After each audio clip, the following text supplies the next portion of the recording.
realize that most queries come from who want to know exactly how they should go about and when determining whether they are financially sound or not. And then at the end, of course, there's going to be a survey to determine the impact of financial soundness on the FSPs. In a nutshell, that's what I wanted to say, Thandiwe. I think you can take over. Thank you so much, Mr. Madimabe, for that warm welcome and for framing the conversation of the day so impeccably. The presenter, I would like to introduce the presenters of the day. The presenters of the day will be myself, Thandiwe Molefo, together with my fellow colleagues, Fortune Moreku, as well as Mr. Ismael Matamela. We will be taking you through the financial soundness requirements, as well as what it means for you to meet your general soundness requirements, your specific requirements, and and the specific exclusions, as well as exemptions that apply to FSPs that collect premiums. I would like to first off, before we get into the presentation, take the opportunity to tackle some house rules before we proceed, just to let you know how everything will work. All your mics have been muted. You will have noticed that you are muted for the duration of the workshop, just to maintain the order. And each speaker will go through their section of the presentation, after which we will open the floor for questions relating to the relevant section being discussed. You are also welcome to pose questions in the chat box as you have during the presentation, preferably relating to the presentation, but for all questions that are not relating to that particular piece of the presentation, we will tackle those in the general Q&A at the end of the session. Again, we will also respond to some of the questions in the chat box. Our colleagues, our esteemed colleagues are in the chat box and they are assisting you as we go, just so we manage the questions and there's not an overload at the end of the presentations. And once we open the floor, please raise your hand in the reaction section of the Microsoft Teams, and your mic will be enabled by our workshop administrator, and you will be then given the opportunity to pose your question or raise your comments. And please note that there is a bit of a lag in the enablement. So if you're not hearing yourself first, just be patient and we will just await for your sound to come through. And if your sound does not come through at all, we would please urge you to continue to pose the question in the chat box, and we will then just, someone will raise it for us. We have our colleagues assisting us, and they will raise the question for us. They will be unmuted, and they will raise the question on your behalf, and we will respond to that question. And please note that for any questions that may not be in our expertise or that are not related to this presentation, we will note these questions, and we will share them with our colleagues within the relevant departments, and we will provide a response at a later stage. Because for today we are discussing FSPs that collect premiums for Category 1. However, we are able to respond for other for all FSPs that collect premiums, but for any other technical matters, we will refer those to the correct departments, and they will tackle those matters. And I will then proceed with the rest of the presentation. But just before we actually go into the presentation, can I ask that you project for us, Akashan, that we go to the first page of the presentation, so the second page of the presentation.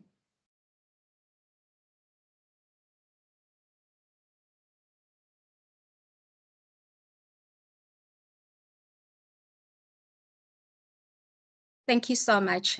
Please just indicate through your reactions if you can actually see the slides. Thank you so much.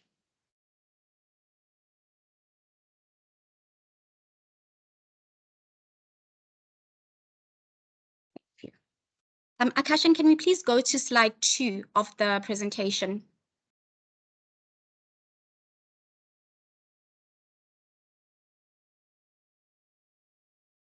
Thank you so much. That's the correct one.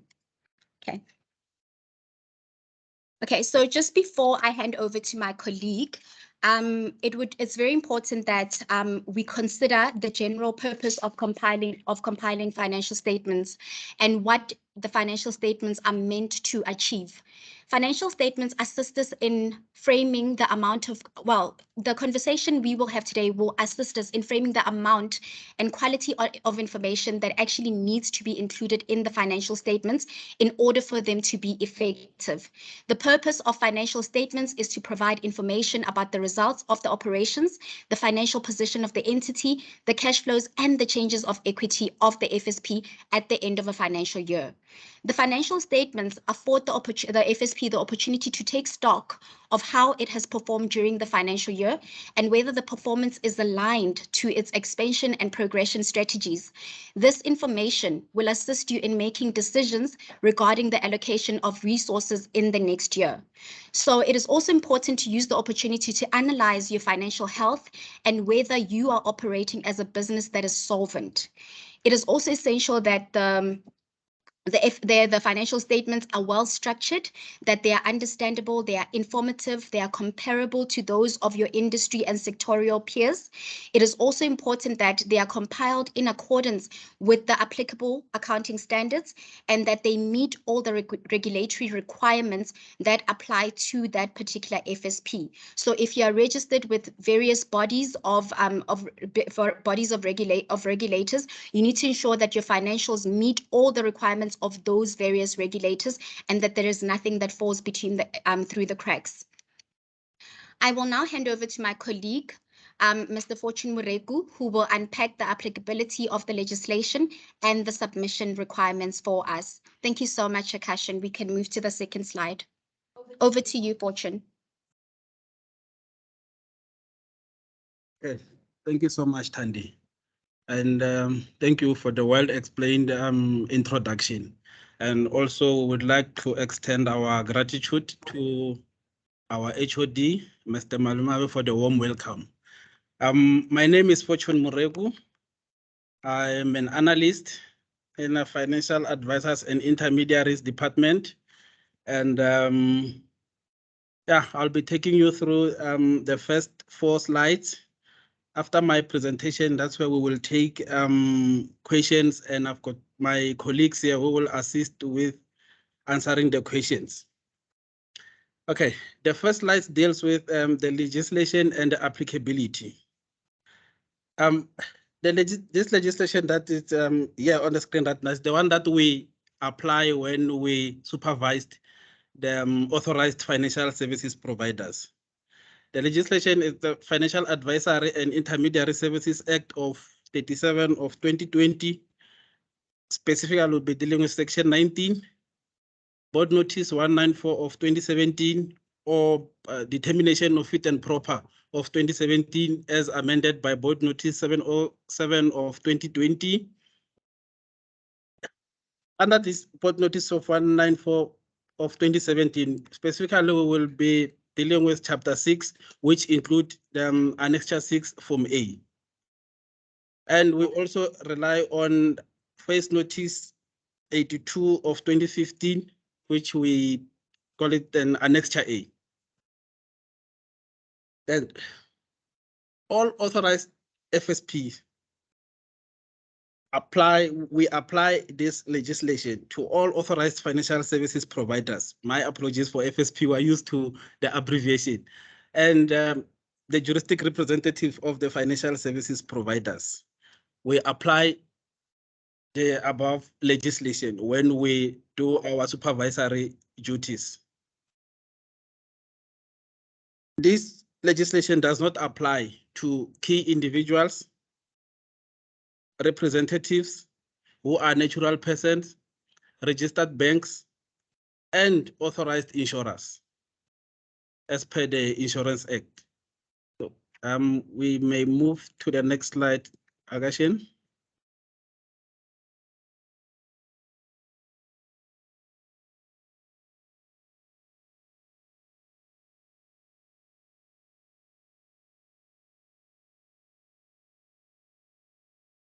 Okay, thank you so much. The next slides deal with the submission of annual financial statement.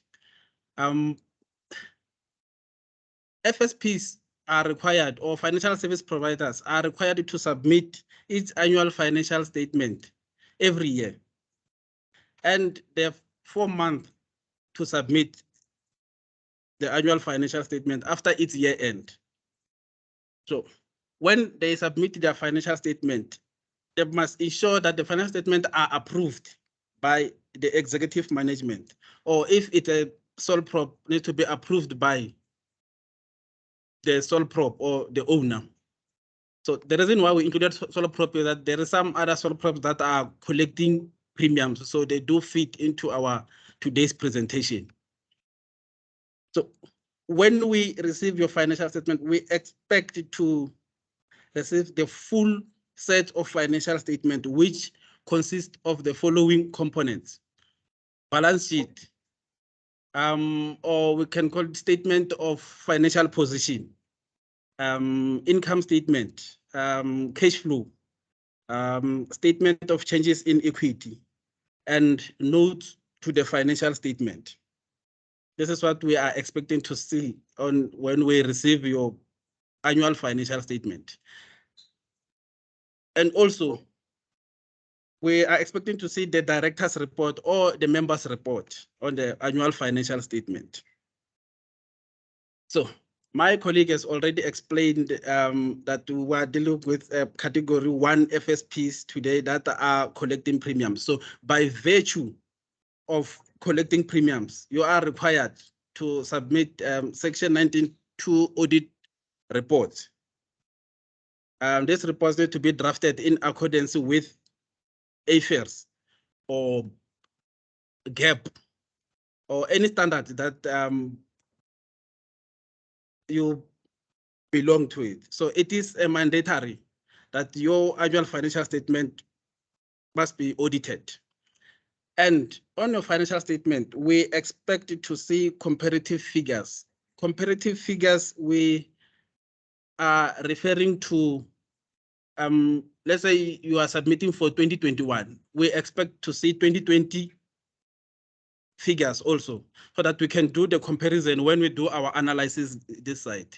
It is very important that you submit financials with the comparative figures, because when we analyze, we look at the movement from, let's say, let me just give you an example. Let's say on a revenue, the FSP managed to generate or increase its revenue to, let's say, by 1,000%.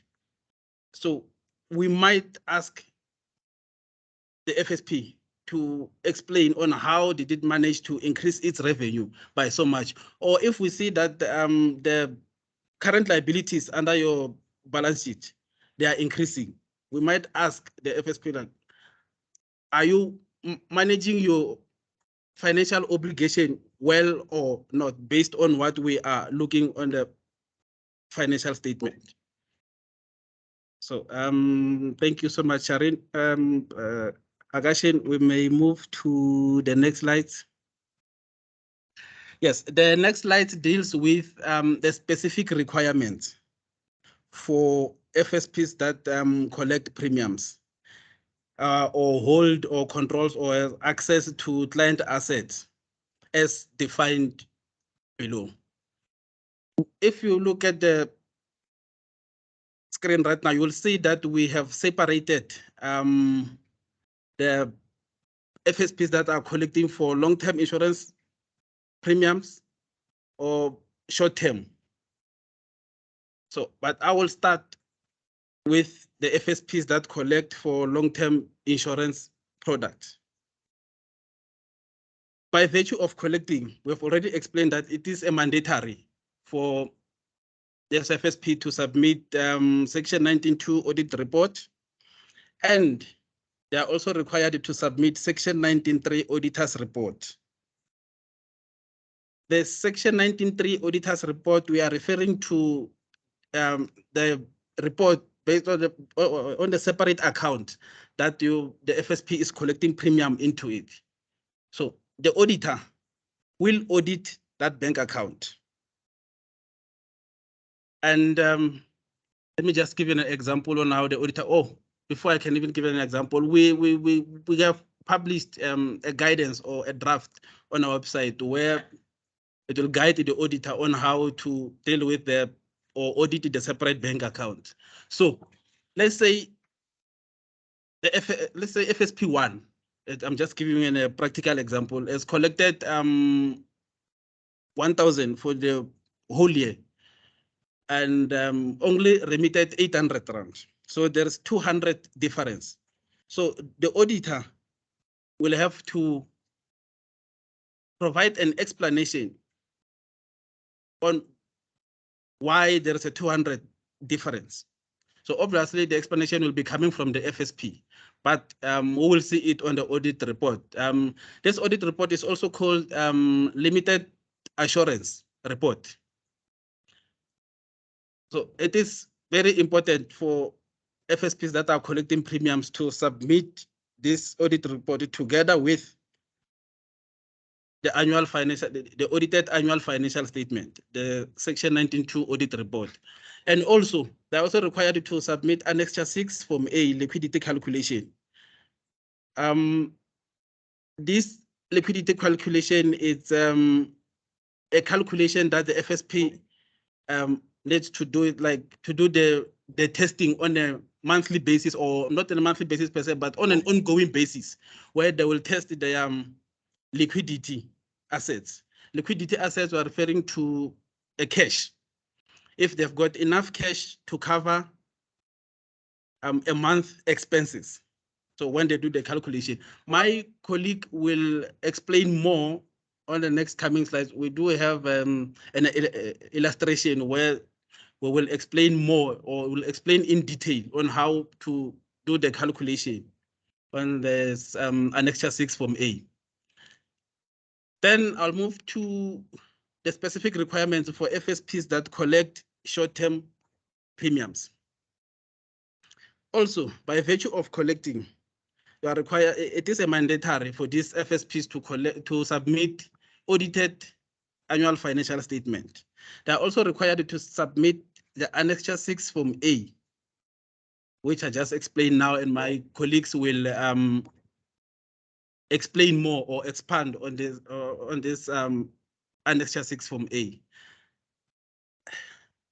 There is the reason why perhaps there is you see that it's not the same as the one that are collecting premium. These FSPs that are collecting for short-term premium, they were first, I think before 2019 or 18, somewhere there, they were relying on intermediary guarantee fund, or IGF, when they were collecting premiums.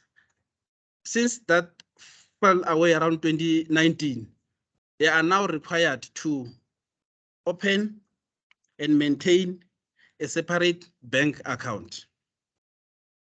That is what they are required to do right now. So, thank you, Akashin. We may move to the next slides.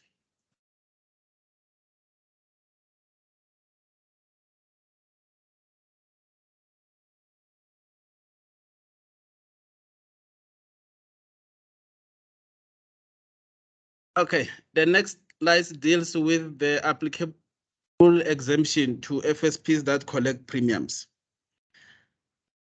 FSPs that collect premiums only for 1.1 and 1.19 are exempted from submitting the audited financial statement. We spoke about the Phase Notice 82 of 2015, which is an Annexure A. The Annexure A exempt this FSP that are collecting only for 1.1 and 1.19. The Annexure A definition, it says it is an exemption of eligible FSPs and eligible FSPs limited by product from requirements pertaining to audited financial statement. They qualify because of this eligible FSP limited by product. They are limited by this two product, the 1.1 of which is an assistant business or federal business policies, and 1.19 is group scheme policies. So they are allowed to submit financials that have been compiled or drafted by an accounting officer, provided their public interest score is less than 350. So if it is more than 350, they'll be required to submit audited annual financial statement. And also, they are required to submit the Section 19.3 report as completed by the accounting officer. They are also required to submit the Annexure 6 Form A liquidity calculation. So the liquidity calculation, they can do the calculation and submit it by themselves. So my colleague will explain on how to complete it. And the reason why perhaps it was relaxed based on this limited product is because of the product that they are dealing with. It's a simple product and in the lower segment market. So, and it was also relaxed on a condition for the purpose of financial inclusion. Their products are not complicated. They are not like the other product when you are selling your investment where you will have to explain and do the illustration and all those things. So the product is very simple product that you can sell. Okay, the next slide deals with Phase Notice 123 of 2017. This is an exemption that FSP may elect to apply. If an FSP decide to or elected to apply this exemption, there is conditions that needs to meet, and they will have to like clearly state when they submit their financial statement that they are relying on this exemption. And only if they meet all the conditions of the phase notice and the definition of the insurer or particular FSP or specific financial services. So just for clarity purposes, insurer means a person that is registered under the Short-Term or Long-Term Insurance Act. And particular FSP means an authorized Category 1 FSP that renders specific financial services. Then a specific financial services means the collection, accounting, receiving, and or holding of premiums. So if FSP decide to rely on this, they will be exempted from Section 19.3 requirements, working capital, and liquidity calculation. And they are also required to submit its insurance mandate once. Let's say if they submit it in 2020, they don't have to submit it again in 2022. What they don't need to submit again in 2022. What they need to do is just to express reliance on the exemption annually and submit the written confirmation that the mandate is still in place when they submitted their annual financial statement.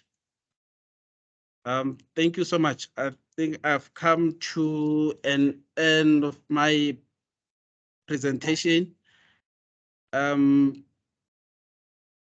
Before we hand over to our colleagues, we may take questions right now, and I've got my colleagues there to assist me with the answers. Thank you so much.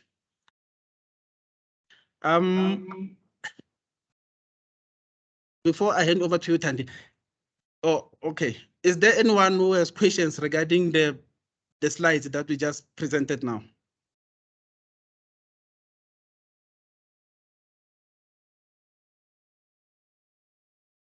Hello. Thandi, can you assist me with the hands, please? Okay. This first question is from Eda. I hope I'm pronouncing that correctly. Eda, you can proceed with your question to Fortune. Thank you. Hi, Fortune. Can you hear me? Yes. Okay. My question is regarding the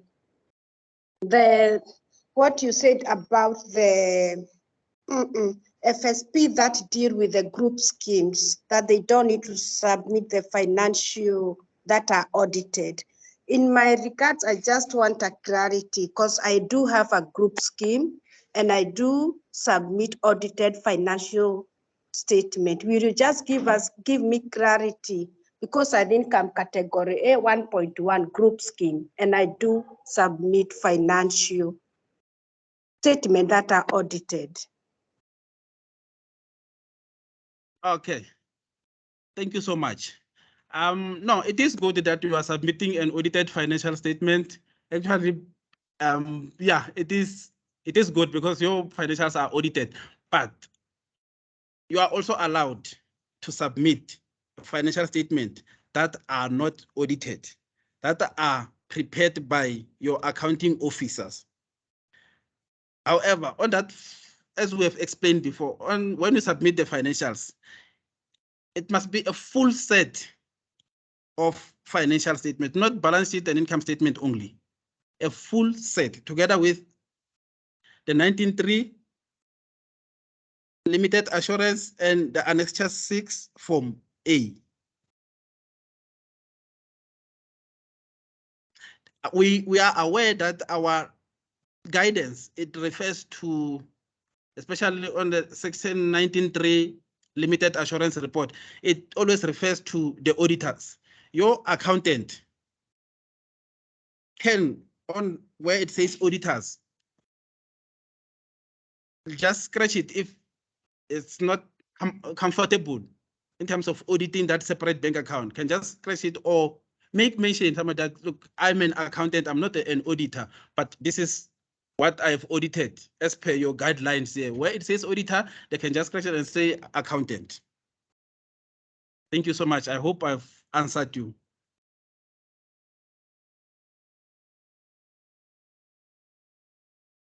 Fortune, the next person is Victor Ndlovu. We had a hand earlier.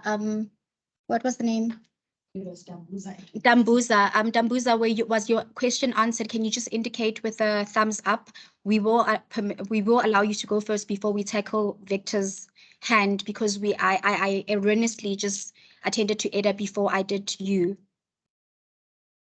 Please just indicate if you're hi Dambuza. Dambuza. Hi. Victor. Oh, is this Victor? All yes.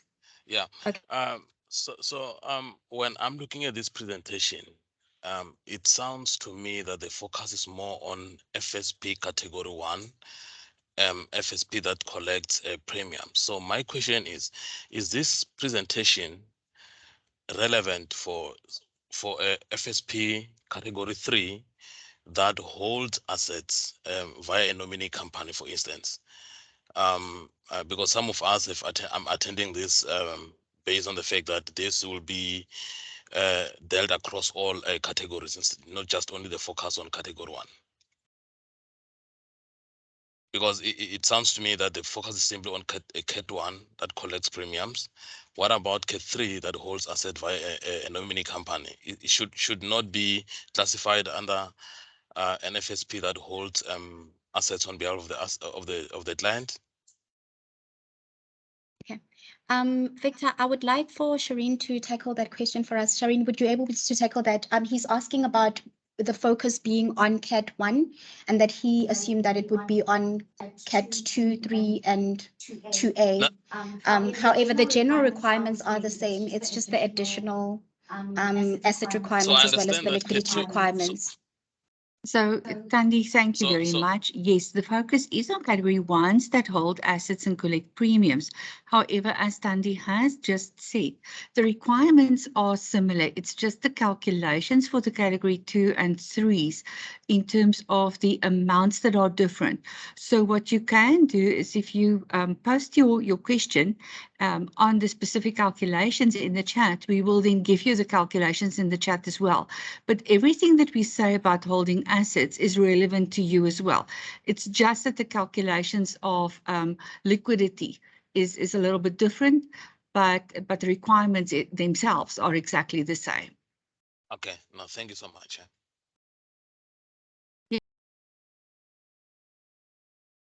Hi, Victor. I say thank you so much. Add to that. Okay, just to add to that, we do. Oh, it's answered. Thank you. Just to add to that, we do have a slide that touches on the two on the two category 2, 2A and 3, and we will just take you through those requirements so that this is meaningful for you as well. So we'll just touch on it. We just had it as a precautionary measure, just in case a question like this does come up. So we will just project it when we get to that section. Thank you so much. I much appreciate it. Thank you.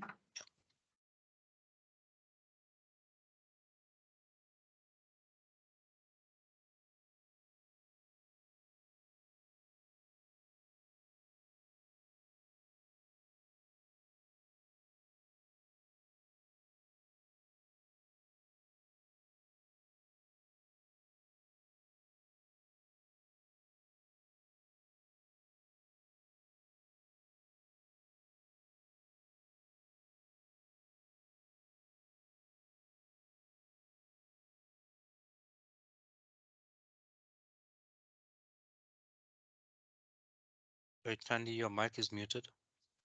Can you please enable MAIB guest? Sorry about that. I was on mute. I was asking for permission to be given to the second person. Victor, can you please drop your hand?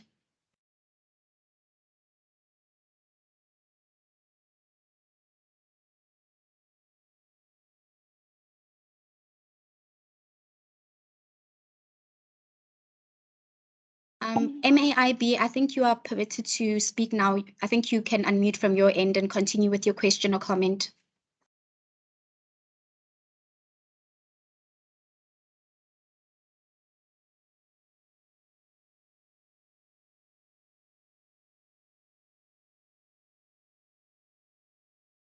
Okay, we will go on to the next speaker while we wait for MAIB guests to respond.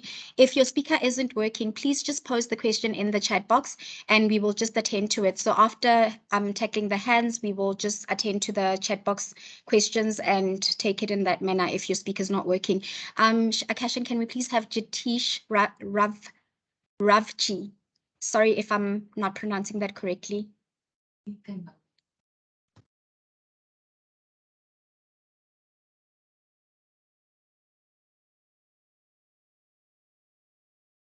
Vites, please go ahead. You can unmute your mic and pose your question. Okay, thank you. Can you hear me now? Yes, we can. Thank you. Yeah, my question's around the microinsurance landscape and the policy document around financial soundness for microinsurers. And just probably a question regarding audited financial statements. So in terms of the policy document, it states that a microinsurance intermediary with an annual turnover of premium values in excess of 1 million or higher will be required to submit audited financial statements. And that obviously applies to an intermediary where it's a funeral parlor, or funeral parlor as well. Is that not obviously, does the exemption not apply to them in terms of the collection of premiums where they can get an accounting officer or independent review report as part of their submissions? Thank you so much. Maybe I might have missed your question from the beginning. Are you talking about the FSP or the intermediary only, or are you talking about an entity that is also a micro insurer? No, and well, it would be a microinsurance intermediary. So it would be like, for example, a funeral parlor. If they're collecting premiums, would the exemption apply to them? Maybe I'm busy trying to understand. Maybe my colleagues can assist me here because yeah, Okay. Shireen, you can. Okay. Hi, Can Jitesh. I- Thank you. Let me see if I can help you here. So you're asking about the FSP, that is a funeral parlor. So they only do microinsurance policies, the funeral policies. Yeah. So the exemption that Akashan was talking about earlier applies to FSPs that are authorized for 1.1, which is assistance policy. So that's funeral policies, and section 1.19, which is friendly society benefits, or alternatively known as stokvels. So if the FSP is only authorized for one or both of those categories, then the exemption would apply to them. So in most instances, the microinsurance intermediaries, as you refer to them, would fall within the categories that can use the exemption. Okay. I hope that helps you. Yeah, that does. Thank you. My colleague Tandi also wants to just expand on the response. However, if you look at the section 9, at the Annexure A, there is a questionnaire that actually tests your eligibility. So if you are required to have audited financial statements by any other act or regulation, it may preclude you from that Annexure A applying to you. So if you go through the questionnaire, and as you answer the questionnaire, you are eligible for all the things that that show you that you are eligible for the exemption, then you may proceed with the exemption. However, if there's a specific law or regulation that actually enforces you for one reason or another, because we are not really certain what the difference is between perhaps the FSPs that are under that particular notice that you're mentioning and any other regular funeral parlor FSP. So just make sure that when you go through the Annexure A, you identify as a FSP, you self-identify if the exclusion or the exemption applies to you. So all those questions, if there's any question that kicks you out, then automatically this exemption will not apply to you. So please just go through the Annexure A and just check for yourself, because it's a self-testing application as well. It will guide you as to whether this applies to you or not. I hope that helps. Yeah, that does. Thanks.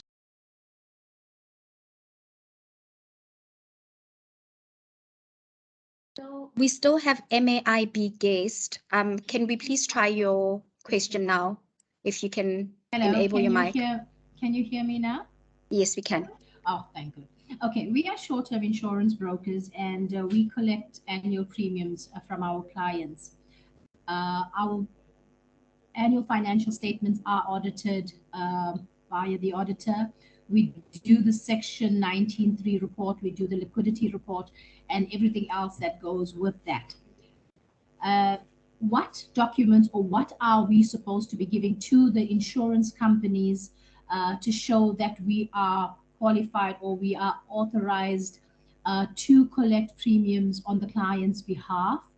We do have a separate trust account which only clients' money is deposited into, and that account is also audited via the auditors when we send the report to the FSCA.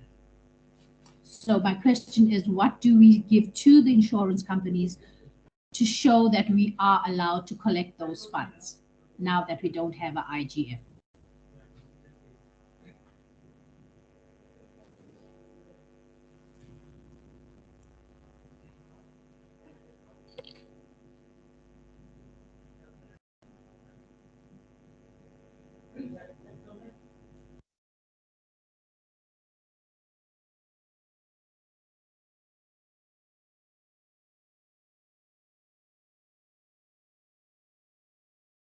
Tandi, I see him pause, hand is up. I'm not sure if she wants to respond to the Yes, question. I think Mpho can respond for us, please.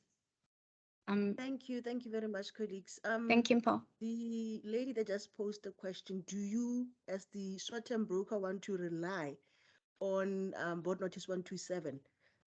Sorry, 123. In other words, you don't want to, or you'd want the insurer to give you that written confirmation that there is a contract or a mandate in place for you to collect on their behalf. I'm just not understanding the question. Whether are you saying you want to rely on board notice 123, and then, or are you saying not relying on that exemption, but meeting financial soundness requirements as a collecting FSP? Well, when I say we collect money, the gentleman earlier on said that after the IFG was done away in 2019, the only thing that we needed to do was open and maintain a separate bank account, which we are currently doing. But my question is just what do we need to give to the insurance companies to confirm that yes, we are allowed to collect that money? You know, we are doing the financials, we are doing the reports, we are doing the Section 19.3 report, the financial soundness report. Do we give that to the insurance company, or do we send them an email or a letter saying that? Can you hear me? Yes, I can. I just want to quickly answer that. Is that if you are collecting premiums, you don't need an approval from us, but then you need an approval from the insurer. You need an approval through an agreement to say they give you that responsibility to collect on their behalf. So as such, what I'm trying to say is that the approval doesn't come from us. It comes from the insurer that gives you that responsibility to collect on their behalf. And then you notify us to say you are collecting on behalf of this insurer. And then you will be required to meet the requirements as contemplated in 194, board notice 194 of 2017. So the confirmation or the approval for collection comes from the insurer. It doesn't come from us.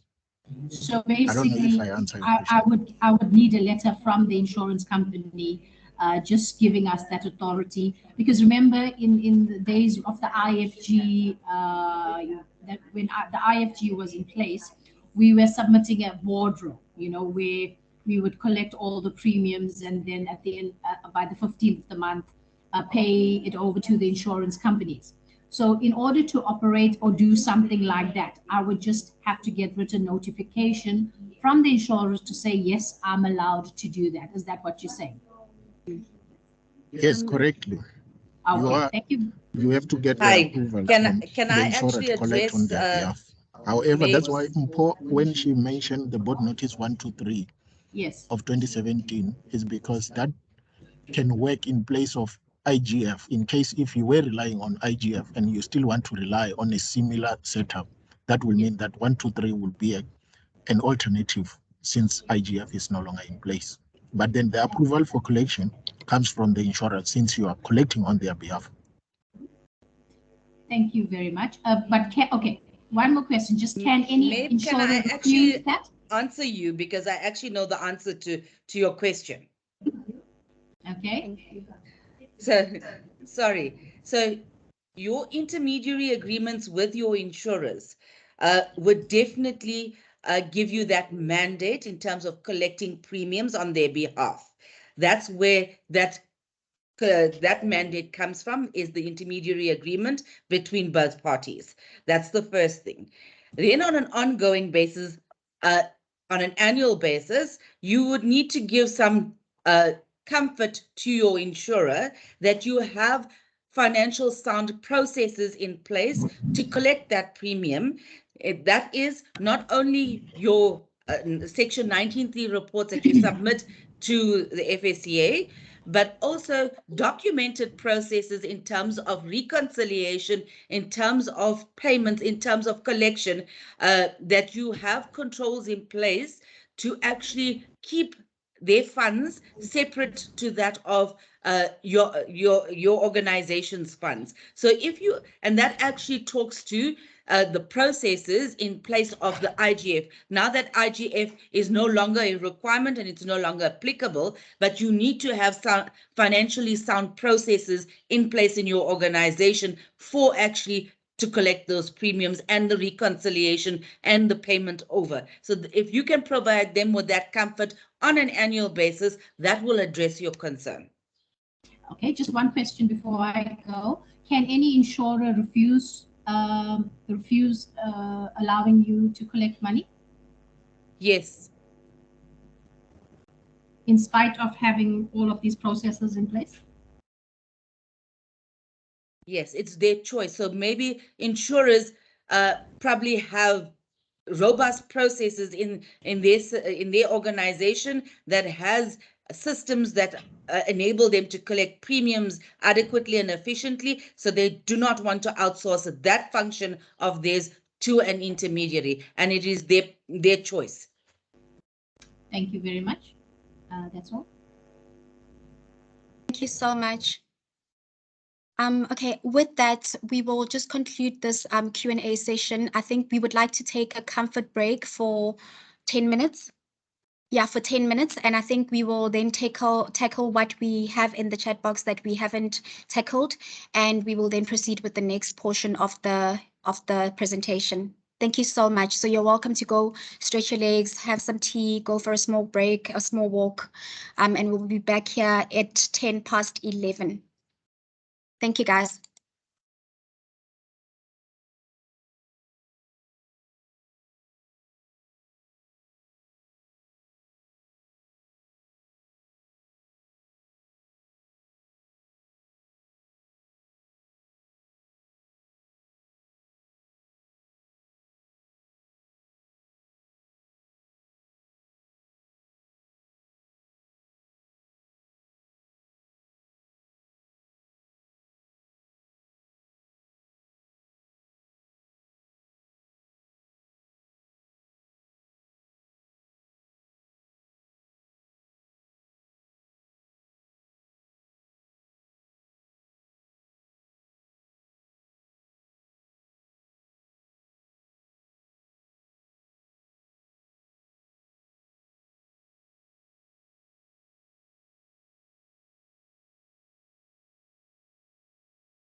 Good day, colleagues.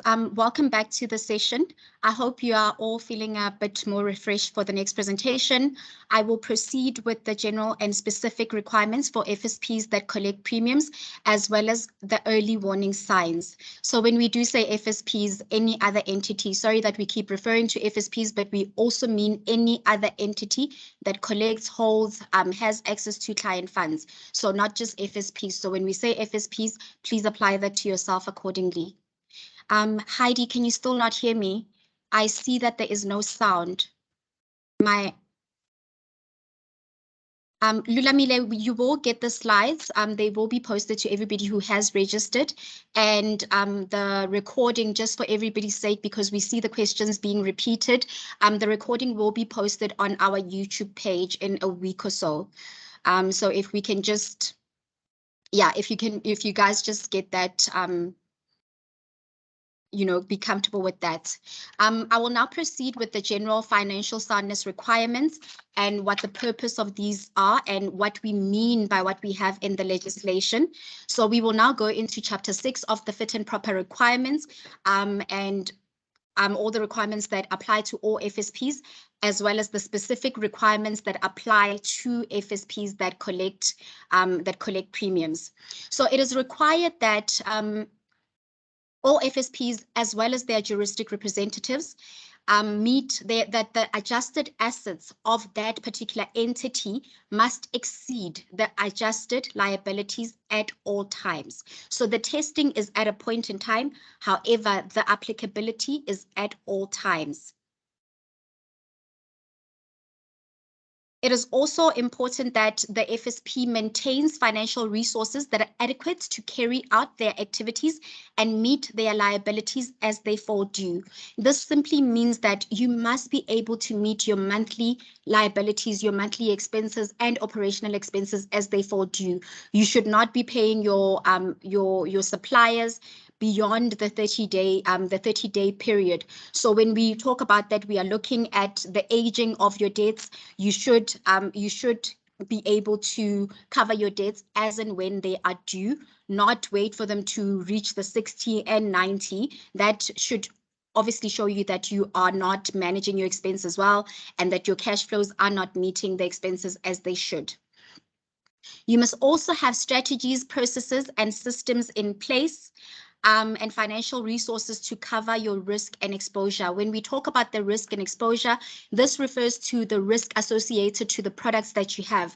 So if you have clawback clauses or conditions on any of your products, you need to ensure that you do not utilize those funds until the risk has been the risk measures have been made. So until your clawback period has passed, you need to ensure that those funds are still available should anything happen.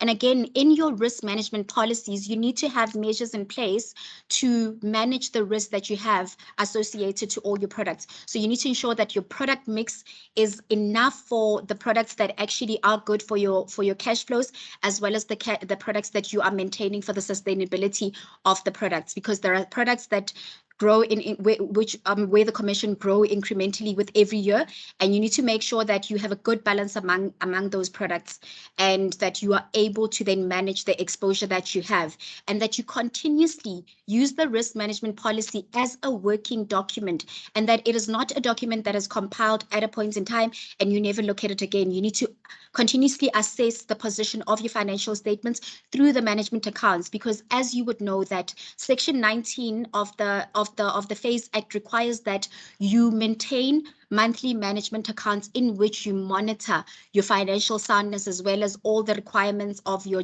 fit and proper requirements, in order to make sure that you are not falling short of any of your requirements. And as you see any of these items move in a negative position, you need to then ensure that you are assessing how your products are working and whether you are happy with how you are performing as an FSP. The year end should not be the only time that you are assessing your compliance with these acts. And again, we would like to touch on when you then can no longer continue as an FSP, or when you cannot even register to become an FSP. This is when you are declared insolvent or provisionally insolvent, or where you are placed under liquidation or provisional liquidation. And again, if there are any proceedings that may lead to you being insolvent or liquidated. So you need to ensure that you assess yourself, and if you're going through any of these processes, you need to then apply your risk management policy once again. That what do you do in a position, in an instance where you are now in this kind of position? What are your disaster management plans? Who do you rely on in an event that you can no longer operate as an FSP? Do you have a nominated intermediary that you have partnered up with, that where you have agreed that you may then refer your clients to in the instance that you can no longer continue as an FSP? And in these kinds of instances, this is when you would need to communicate with your clients prior to any of these proceedings commencing, and you would then allow them the option to either remain with the product supplier that you have their products with, or refer them to the broker or brokerage that you have you have an agreement with. And it will then be with the client consent that they elect to remain with the product supplier as their intermediary as well as product supplier, or move over to the FSP that you will have recommended to them, which then they will sign broker appointments to obviously give the new FSP the authority to now oversee their intermediary and advisory services. And again, you can no longer continue as a FSP if you seriously and persistently fail to manage your financial obligations. This speaks back to the aging that I mentioned earlier, that if you cannot meet your current obligations and your debts are falling into 60 and 90 days and even beyond that, and they are now bad debts, it tells you that that is a very telling sign that you are not managing your obligations, that your cash flows are not sufficient to cover your current obligations. So it is so important that you monitor that continuously. And as and when you see that there are no funds to pay, to pay your suppliers, you need to see what mitigating factors you need to apply. These obviously needed to be applied before you even got into this position. But in the instance that you are now in this position, you are now reactionary. You need to figure out what to do. If you have a rainy day fund, if you have an investment that can be liquidated, this is the time that you do this so that you can restore your position to a point where you are meeting the conditions that are set out in the determination of fit and proper.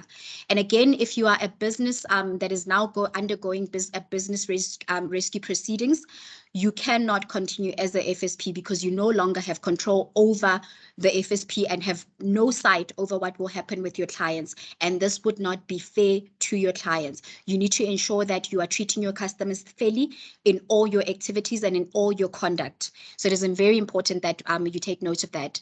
Akashan, can we please move to the next slide?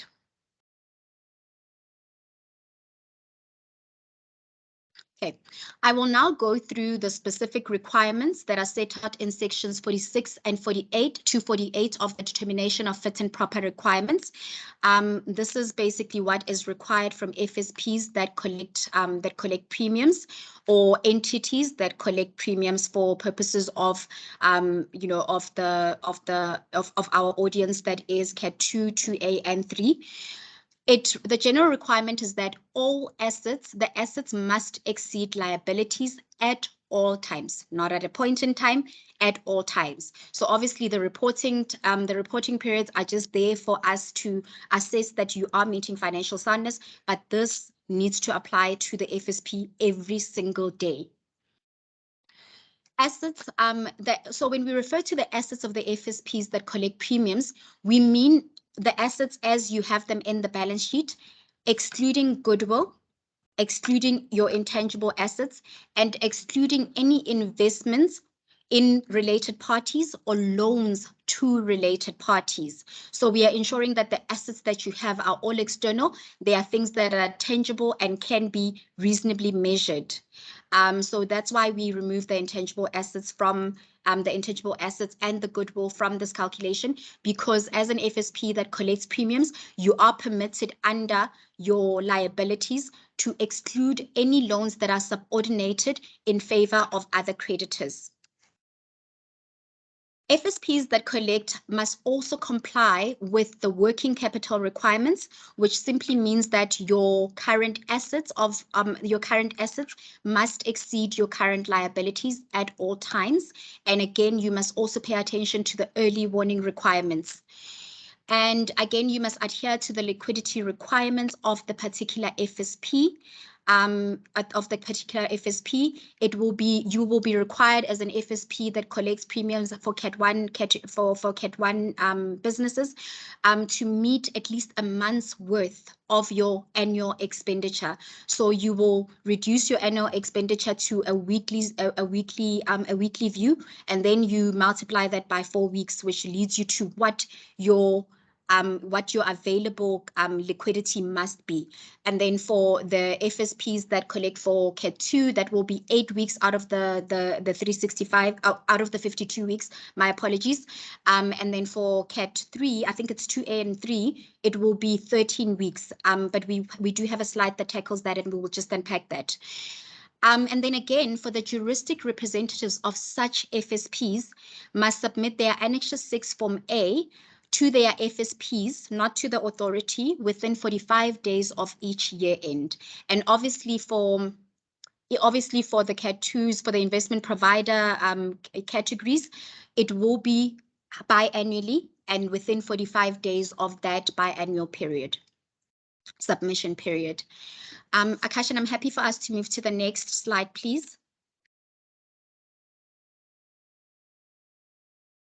We will now go into the early warning requirements and what and when you need to, as an FSP, notify us as the authority that you may be in trouble of, and you may be headed towards a position where you may not comply with your requirements. So this is set out in section 49 of the Act of the Determination of Fit and Proper. And basically it says here the signs that the FSP is on the edge of contravening its requirements. So you are not yet contravening your requirements. These are not contraventions, but signs that tell you that you are headed towards a position where you may contravene your requirements. So you are required to notify us as the authority in writing if the following occurs. If your assets as an FSP or juristic representative exceed the liabilities by less than 10%. So if you look at the net assets and you look at those as a fraction of your liabilities, if that is less than 10%, then you are now headed in that is triggering your early warning sign. You need to notify us in writing. If your current assets exceed the liabilities by less than 10%, you need to again notify us in writing. You need to just indicate that this is the early warning requirement that is triggered in your entity. So you need to just say that we are at risk of not we have triggered the early warning requirement for the general soundness or for the working capital or for the liquidity. So that's where you will need to notify us. The FSP or juristic representative does not meet any of the requirements in Chapter 6. So when we say this chapter, in Chapter 6. So anything else that is set out there, all the general requirements that we went through, consistently not meeting your liabilities, your processes not being effective, consistently just things not going according to plan, and you noticing that you are triggering those things that are generally required, or you are not meeting those requirements that are generally and specifically required. So in that instance, you will need to write a letter to us. There is a link on the e-portal that takes you to the early warning notification. There you will load a letter. So you will have a letter, set it out with your letterhead. It must be signed by an executive, your key individual, anybody with seniority within the FSP that is authorized to communicate with the authority. It must be signed, and then you set out the terms of where you are not meeting. You tell us the details and what your remediation action plans are and how you plan on getting out of that situation and moving to a position where you restore yourself to at least meeting by more than 10% and to at least start paying your meeting your obligations continuously and not failing to meet these in the current period. And again, if you become aware of an event or situation that may result in an early warning requirement not being met, say for instance, there are funds that you are awaiting, but there is a hold on these funds, and the possibility of these funds not coming on time are going to now put you in a position where you are not able to meet. Or if there are proceedings against the FSP that may have commenced or that are due to commence, and you foresee that the legal costs may push you in a position where you're unable to meet any of the requirements set out in Chapter 6, that is something that you need to notify us in writing, and you set out you give us the details, just so we are aware that you have identified that you may be in trouble, and you are just notifying us as a courtesy. So it is not as though as soon as you notify us, we will take any action to against the FSP. We are now aware that we need to look out for anything happening in the FSP, and that when you do submit your financial statements, they may come and you may not meet, or you may already be triggering these early warning signs. So this is you being preemptive. This is us requiring you as the entities that do collect to be preemptive of any situation that is facing the FSP or entity, and make sure that you notify us before the fact. And again, I think I mentioned this earlier, that the notification must be authorized by executive management of the FSP. So not your compliance officer, not anyone who is outside the FSP. They may send the notification, but this needs to be authorized by you. So you may have them be the people that communicate with us, but this needs to be authorized by you as the key persons in the FSP or entity that collects premiums. Where there are early warning signs, as indicated above, the FSP may not make any payment by way of a loan, advance, bonus, dividend, repayment of capital, or a loan, or any other payments or distribution of assets to any director, officer, partner, shareholder, related party, or associate without prior written approval from us as the authority. You need to, by this, we are saying that you cannot now be at a risk of not meeting your external obligations, and yet you are paying yourselves internally as related persons monies that are not obligations, such as bonuses and advances and dividends, when you are falling short on your external loans. This is just common sense, that you have to meet your external obligations before you meet your own obligations as an entity. Akash, and I'm happy for us to move to the next slide.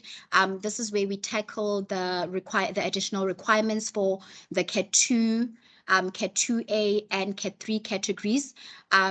So just to obviously put you at ease that these are all the requirements. So all the requirements that we spoke to earlier apply generally to all entities that receive premiums. However, there are more onerous requirements on the category 2, 2A, and 3 FSPs that collect premiums. So it is required that the liquid, so the additional asset and liquidity requirements for investment providers are as follows. It will be the liquid assets less the annual expenditure as defined in the determination of fit and proper. And we then go through the liquidity requirements. So you will see when my colleague Ismael takes you through the calculation, the liquidity calculation, everything will be the same from category 1 to category 4. So for all the categories, the calculation is the same. However, the minimum asset requirements is where things will differ slightly. So you will be required to have certain minimums for different categories, and the division of the annual expenditure will be slightly different, and I will just unpack that quickly. So for category 2 FSPs, it is required that you must at least have 8 weeks worth of your annual expenditure in liquid funds. So you must be at any point in time, continuously, not just at a point in time, at any point in time, you need to have assets that are the equivalent of 8 weeks worth of your annual expenditure. So your rainy day fund needs to be 8 weeks worth of your obligations. And for category 2A and category 3 FSPs that collect premiums, the additional asset requirements are on the table B table B illustration table that is below.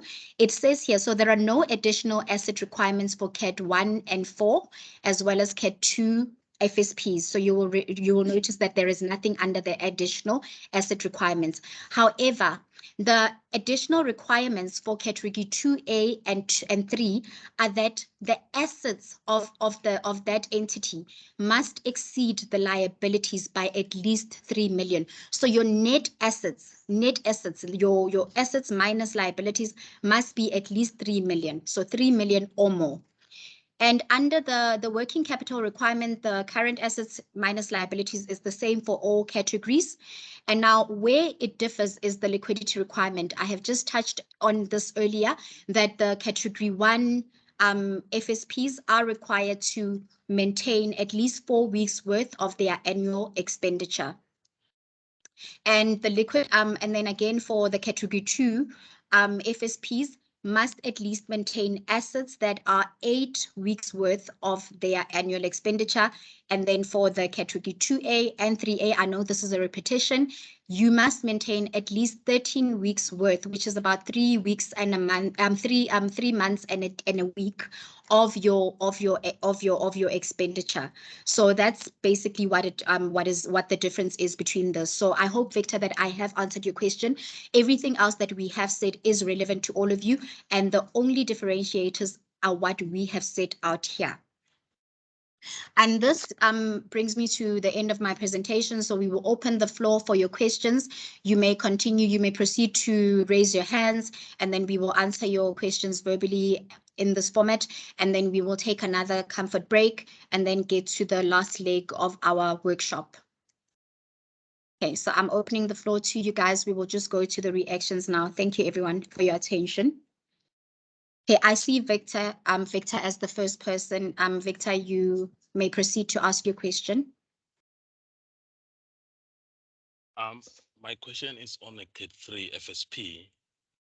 If my calculation in my liquidity calculation indicates that I must hold a liquid assets for 13 divided by 52 weeks of annual expenditure, does that mean the FSP bank account should have a cash equivalent to that? Yes. Is that what it means? Yes, the cash equivalents that can be, so anything that can be converted into cash without any penalties within 7 days and 30 days. Okay. Yes. Thank you. All right. Thank you. Questions. I do not see any other hands. I can check the chat box to see if we have anyone else there. We have another hand.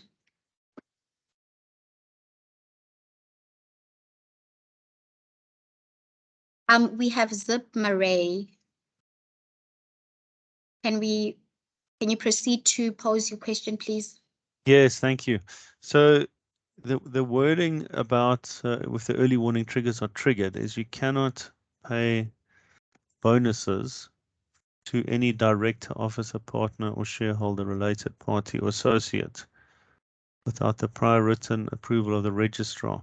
So the answer in the chat wasn't that specific. It said, oh, well, if you really can't, you know, if it's not going to cause an untenable situation, then ask us. But that wasn't particularly my question. My question was, you know, let's say, for example, you're not paying directors, officers, partners, shareholders, related parties, but you are going to pay bonuses, let's say it's a Christmas bonus, for example, to general staff.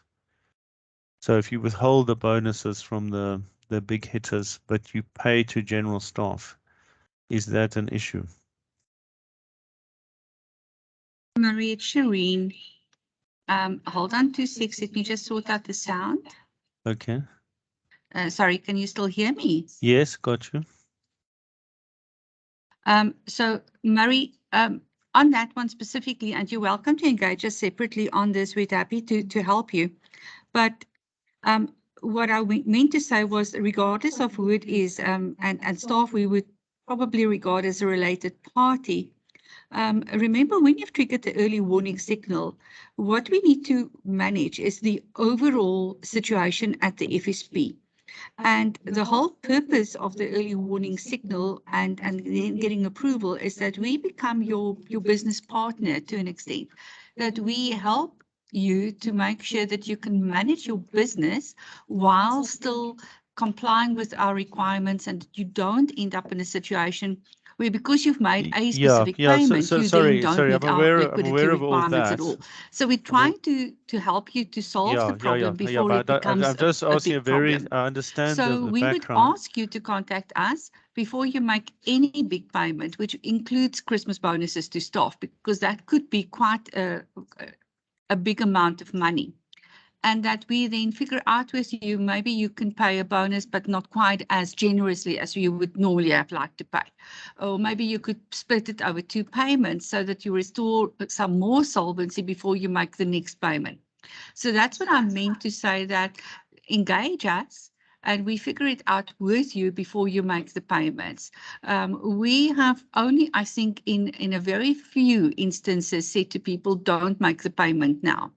But rather do X, Y, and Z and then make the payment, or split it over 2 payments. So we work with you and we try to find ways that you can still adhere to your business obligations, both the imperative as well as the moral ones that you want to adhere to, but also adhere to our legislation. I hope that helps. And it is very difficult to give a specific answer in a general forum like this, but the bottom line is talk to us quickly, and then we can help you to figure out what you can do and what the timing of the various activities should ideally be, so that your business can adhere to the requirements and become very strong and solvent again. Shireen, can you hear me? Thandi, I'm going to hand back to you for the questions. Hello, can you hear me? Hi, is this Jeffrey or is this Freak? Jeffrey, okay. All right, hi, Jeffrey. Jeffrey, you may proceed with your... No, Jeffrey's not muted. A question was unmuted. Oh, okay. Okay. Hi, someone was just asking if we can hear them. Was this you, Jeffrey? No, sorry, Thandi, it was the guy that asked the question before Jeffrey. Oh, okay. Thank you. Hello. Hello, is this Freak asking the question? That's Freak speaking. Okay. A question that I just want to know, what do you do with an FSP that has got a contractual agreement with an underwriter, and he or she does not pay over their underwriting premiums, and they confirm to you that they cannot afford it, they've used the money for something else, or they had an emergency and they used the underwriting premium that they were supposed to pay over. We report them to the FSCA, but we do not get replies back. So you need to lodge an irregularity report. With an irregularity report, there is no way you will not get a reply back. So don't lodge this as an inquiry or a complaint. You need to immediately lodge an irregularity report, because they are required to segregate their funds from those of the clients. Yes, I know that. And this is why, yeah, so you lodge an irregularity report. An irregularity report immediately opens up a case and it will be allocated to an analyst. So it may, the reason you may not be getting a response is perhaps you are using the wrong forum, and that forum might be one that is that has a huge mailbox that is probably not being attended to, you know, well, where every query cannot be tackled in one day. There is a bit of a lag in the response because of the volumes. So you need to take the right forum, lodge a section 17 irregularity report, and it will be allocated to an analyst. And our SLAs on that is that we start with irregularity reports immediately. Okay, 100%. Okay, thank you, Jeffrey. Very much. No, it's free. Thank you. Oh, sorry, Freak. Sorry. Jeffrey, you may proceed to ask your question. I see your hand is still up. Is your mic perhaps not working? If it's not working, may I ask that you pose your question in the chat box and one of our colleagues can just bring it to our attention and we tackle that from there.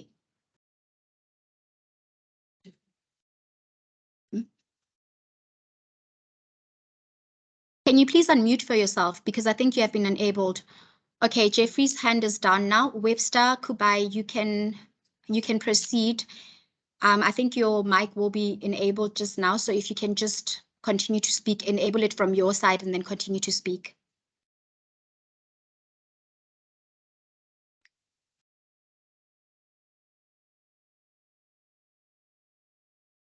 Hear me? Hi, Webster. Yes, we can hear you. Okay, thank you. So mine is a follow-up question to the previous question.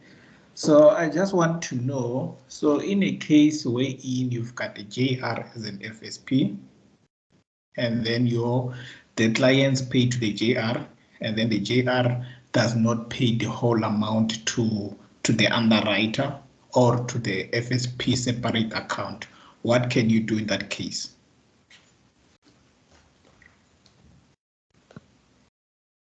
Irregularity against the JR.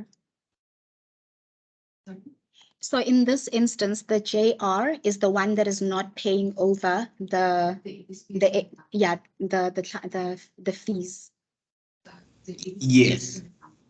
Yes. Okay. So as the FSP, you are the one who is accountable, because remember, if the JR is a representative, they are merely a legal representative. So you have your representatives who are natural persons and legal persons.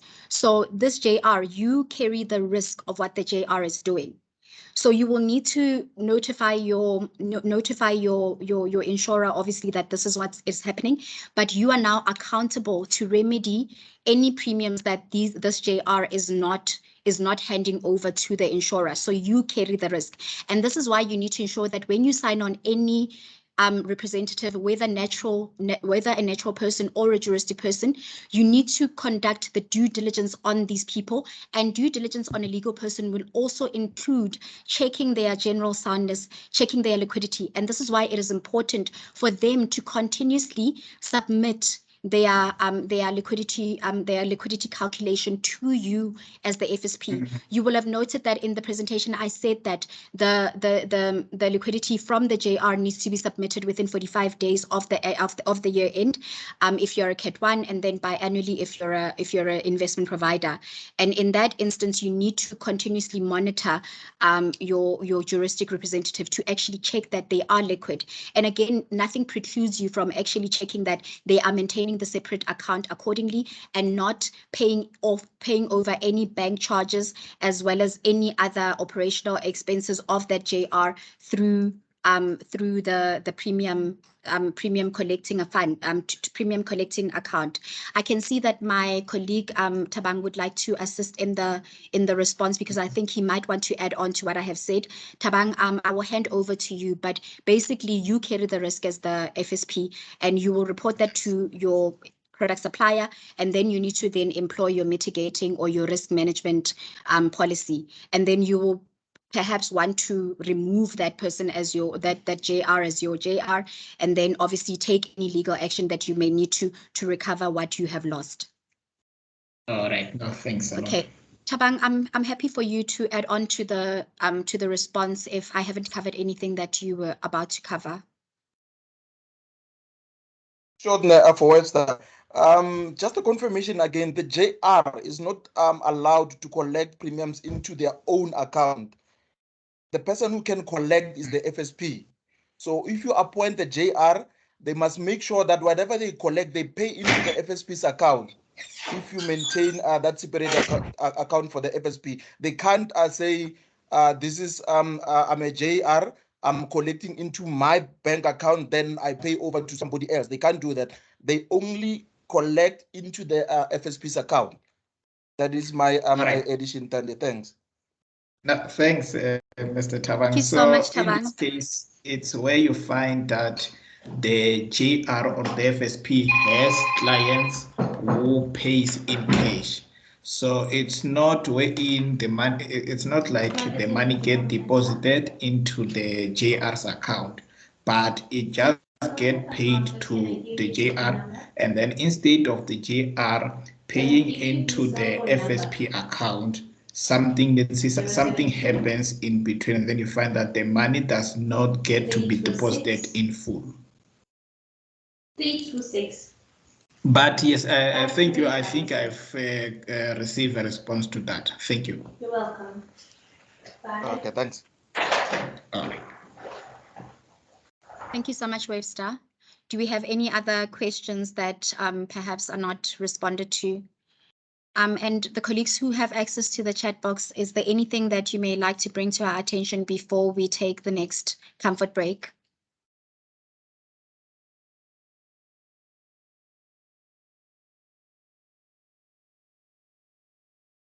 Okay, I'm assuming that is, okay. Okay, there is nothing else. Can we please take 5 minutes, a 5-minute comfort break, after which we will proceed. I will then hand over to my colleague Ismael, and he will take us through the last leg of the workshop. Thank you. So we will now meet again at 11:51.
Welcome back to the last stretch of today's workshop. My colleague Ismael will take you through the practical example of the rules we have touched on in the earlier sessions. He will illustrate what is meant by meeting general soundness, what is meant by meeting the working capital and the liquidity calculation, and also how to identify those early warning signs that we were talking about in the numbers. So how do you basically get to the numbers and how do you identify them? I will hand over to you, Ismael. Thank you. Akashan, can we please move to the next slide?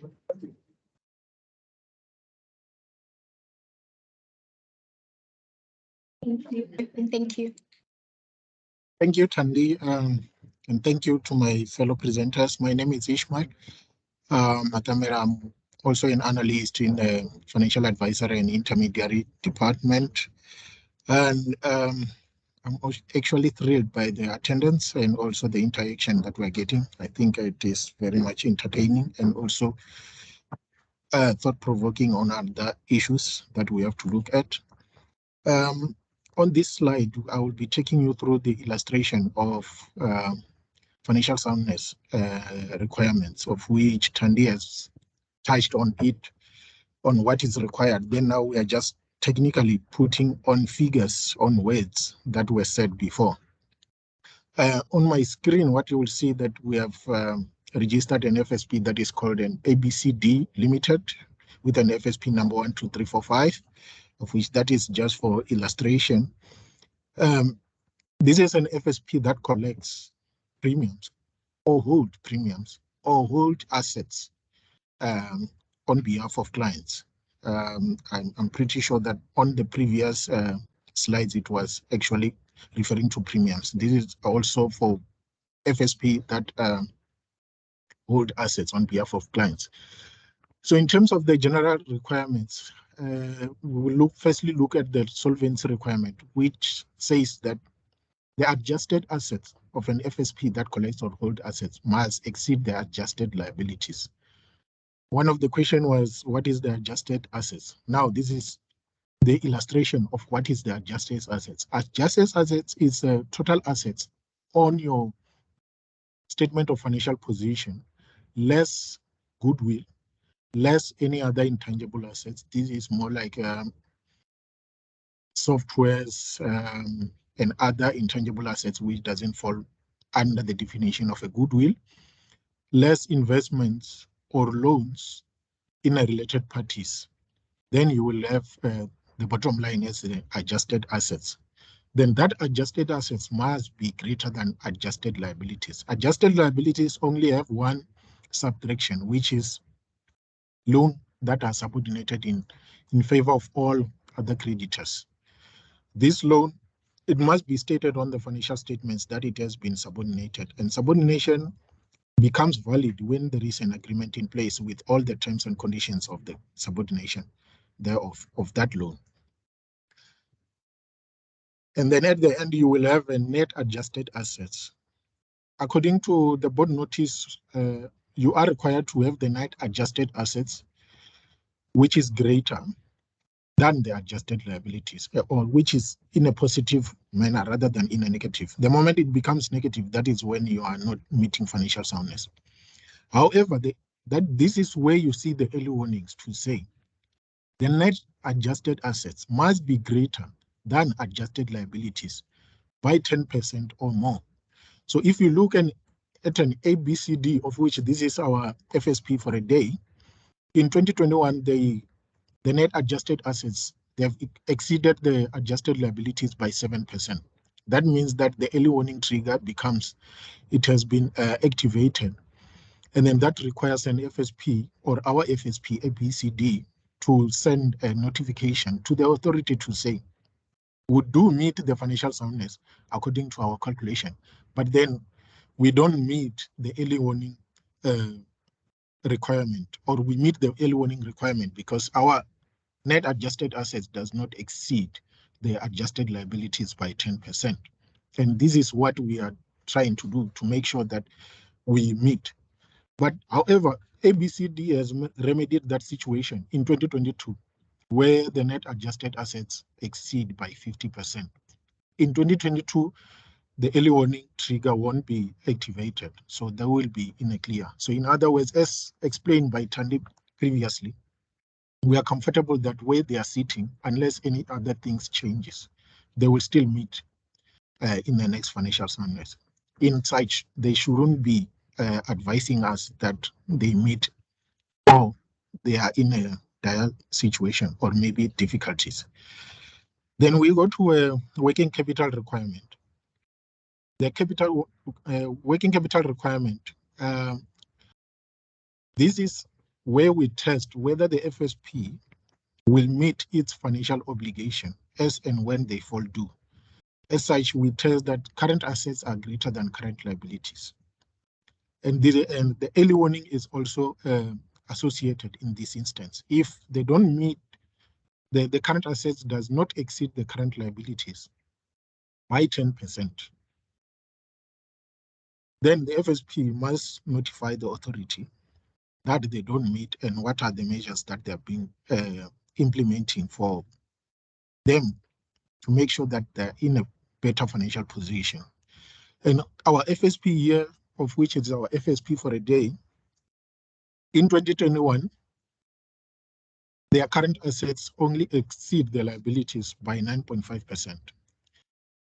And then in 2022, they exceeded by 33.3%. In 2021, early warning would have been activated, but then in 2022, there wouldn't be a need for them to notify the authority. They will just need to submit the financial statements thereof. However, what I want to stress is that when the early warning trigger is activated, it doesn't mean that you are actually not compliant, but then you become not compliant if you do not send the early warning notification to the authority. As such, on this FSP that we're dealing with, if they did not send the early warning in 2021, they will be non-compliant to Section 49 of the Board Notice 194 of 2017, which requires them to notify the authority to say, our net adjusted assets does not exceed by 10%, together with the working capital.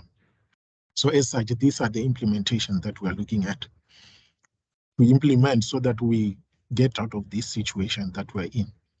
So at some point, when we have interaction with the FSP, we find that they feel that they are non-compliant for them to notify the authority. But then in this instance, the FSP comply with the financial soundness requirements of general solvency and together with the working capital.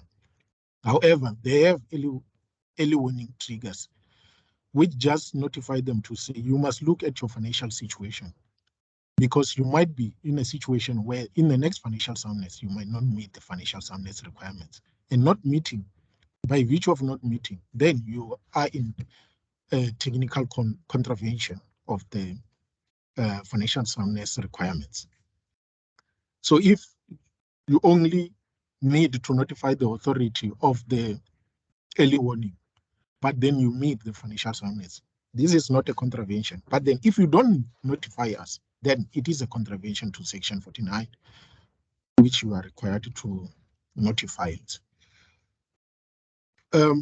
Akashan, can we go to the next slide, please, to deal with the liquidity? And then on the liquidity side, we will deal with the liquidity and then the expenditure. So on this slide, we are only dealing with the liquid assets, which is part of the liquidity calculation. So liquid assets has 4 sections, of which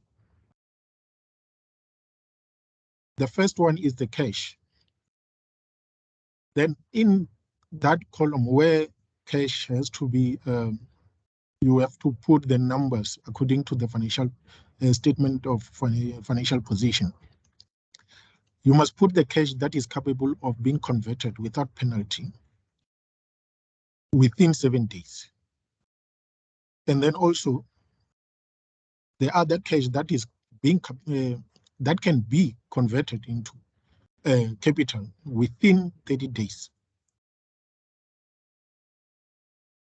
In essence, this is the cash and cash equivalent that you are going to find in a statement of financial position. This is the cash that might be in a bank account, the cash that might be in a petty cash. That will be notified on the bank statement to say this is a cash and cash equivalent. Then the second part is the 100% of market value of participatory interest in a money market portfolio.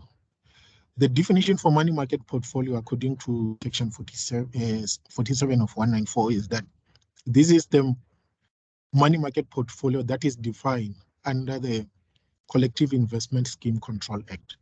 So that definition, it applies. So if the investment in that portfolio is capable of being converted without penalty into cash within 7 days, and also is capable of being converted within 30 days, that will qualify to be in that in this calculation. And the next one will be the 70% of money market value of participatory interest in a collective investment scheme, other than participatory interest in a money market portfolio or CIH hedge funds. That will mean that the investment in a CIS fund, but which does not form part of the money market, and then is also not a CIS hedge fund and is capable of being converted within 7 days, that will qualify to be in this liquid assets. But then if it cannot be converted within 7 days or maybe 30 days, that will not qualify to be. And the value of that amount or the value of that investment, only 7% thereof will be considered in this.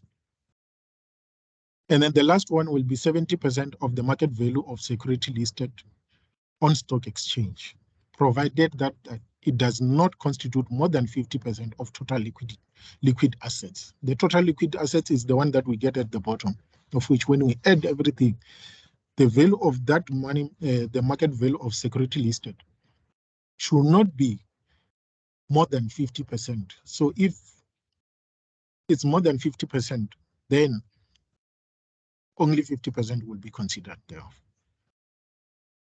And then you will arrive to the total liquid assets, of which it will be compared to the next slide, of which we, if Akashan, can you go to the next slide, where we will be dealing with the annual expenditures.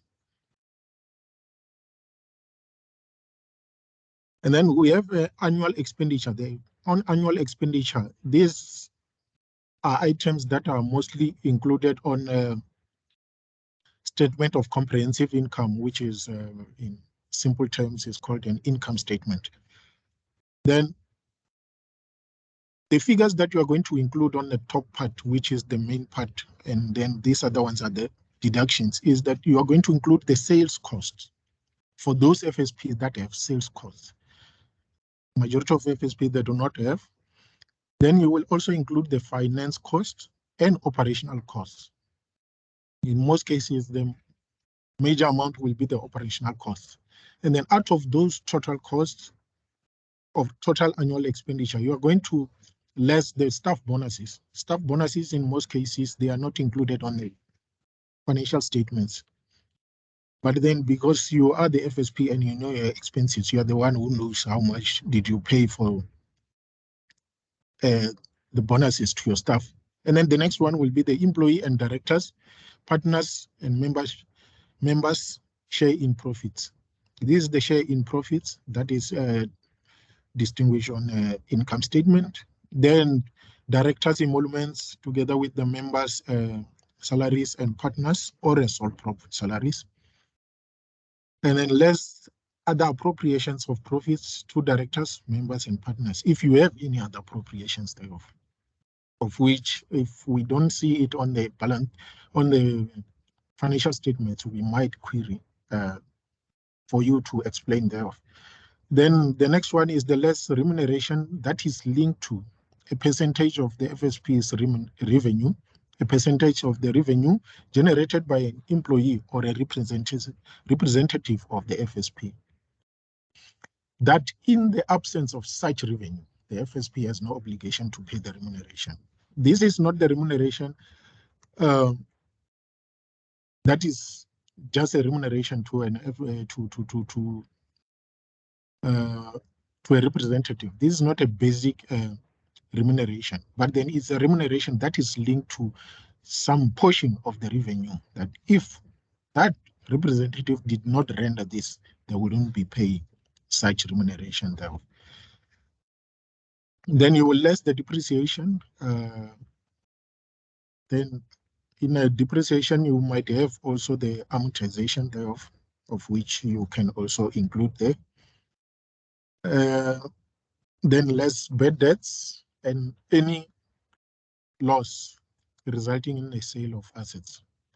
Then when you have less those, you will have the what we call an adjusted annual expenditure, of which under the adjusted annual expenditure for Cat 1 and Cat 4, that Cat 1 that collects and Cat 4s, you are required to meet only the 1 month of that total annual expenditures. So that will mean that a year have 52 weeks, and then you only need to have 4 weeks of that annual expenditure. So you take that 1,857,273, and then you divide it by 52, and then you will get how much 1 week is worth of that annual expenditure. Then you multiply by 4, then you will get 242,867. So if we look here on the previous slides on for this for 2022, what we found is that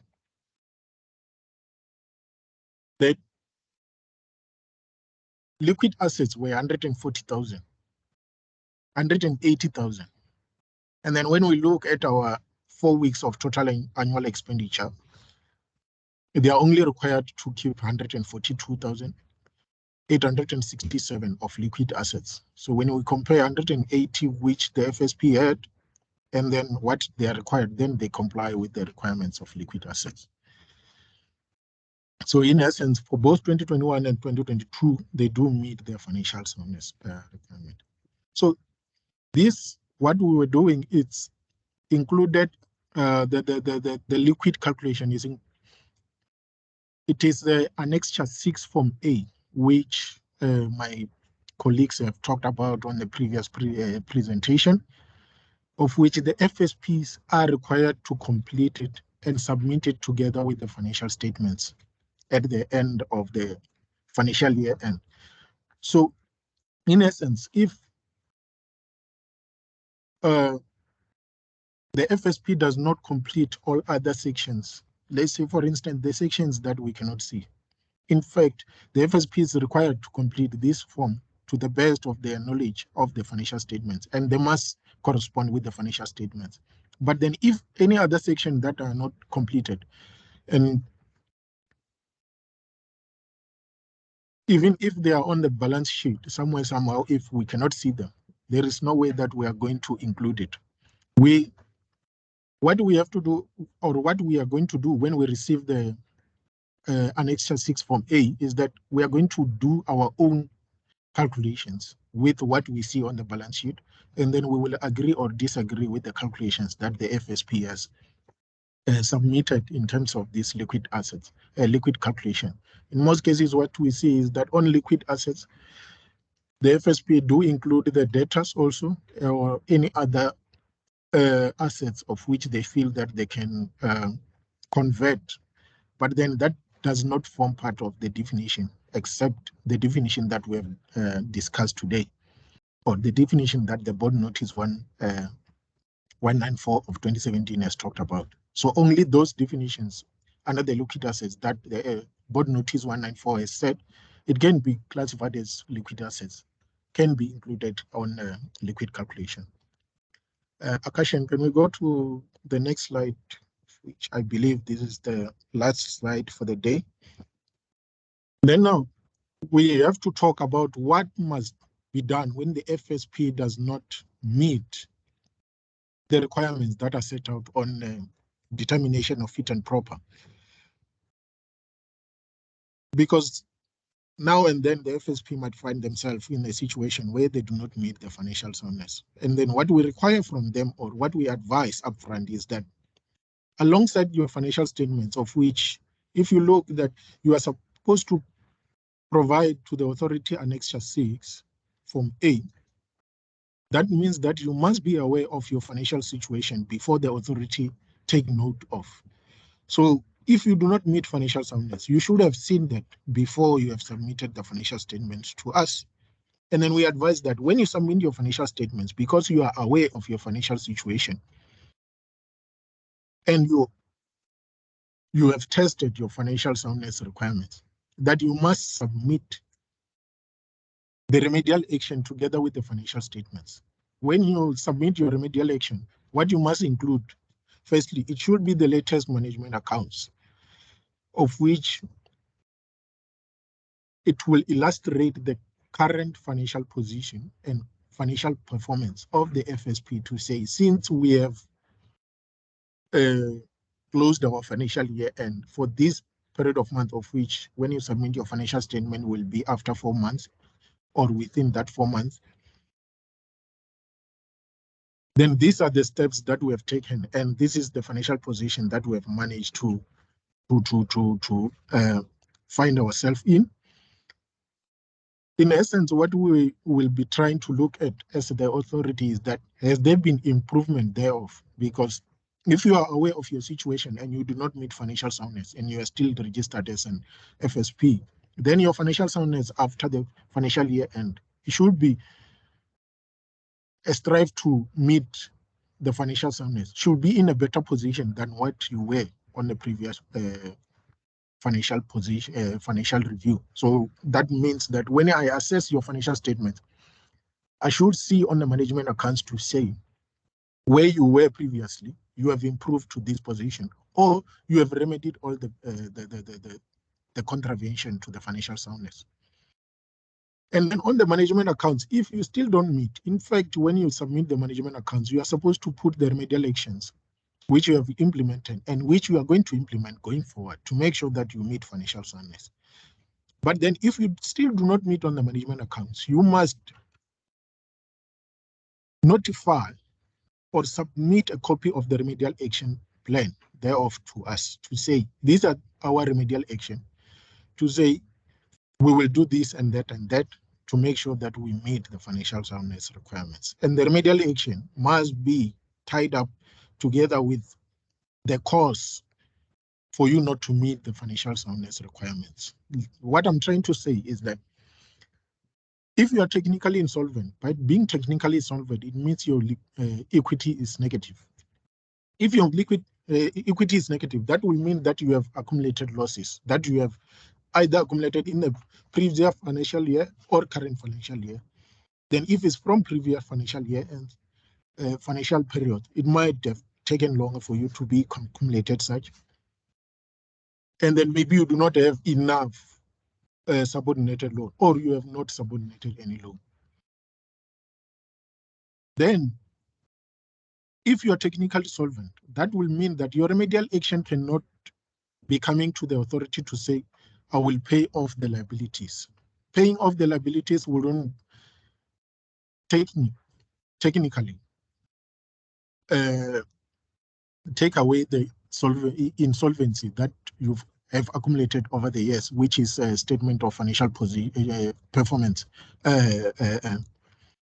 statement of financial performance issue.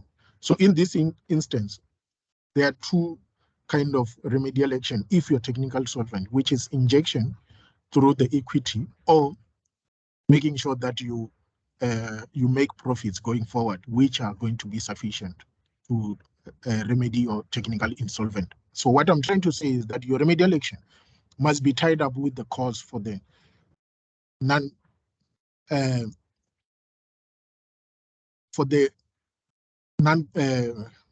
non-compliance of financial soundness requirements.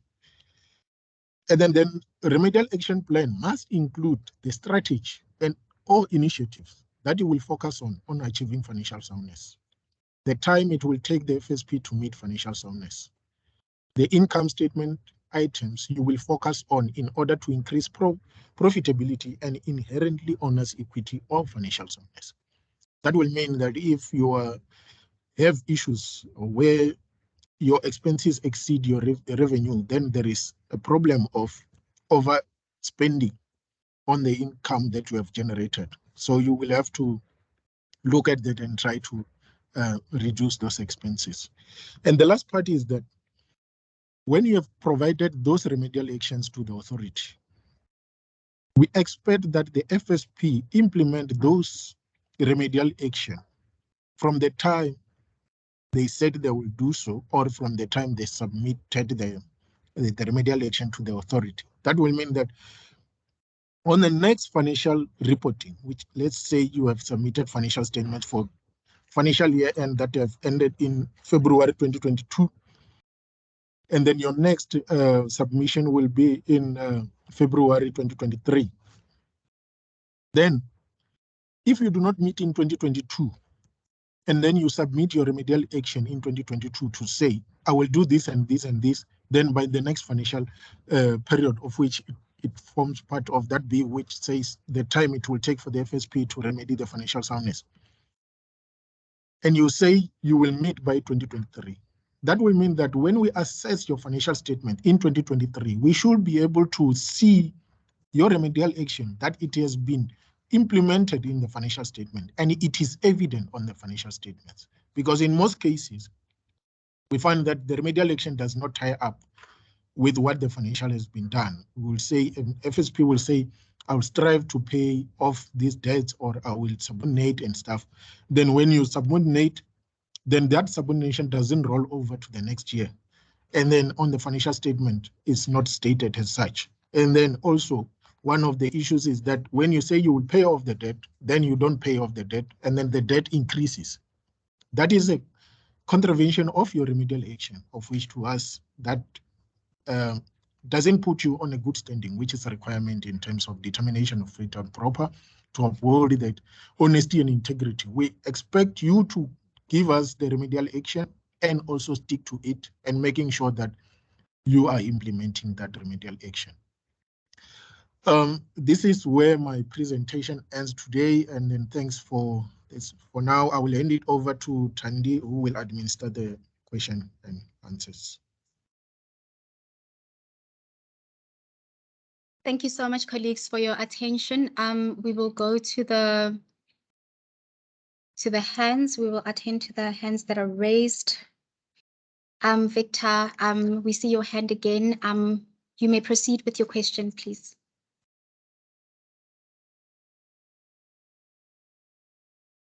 Hi, Ismael.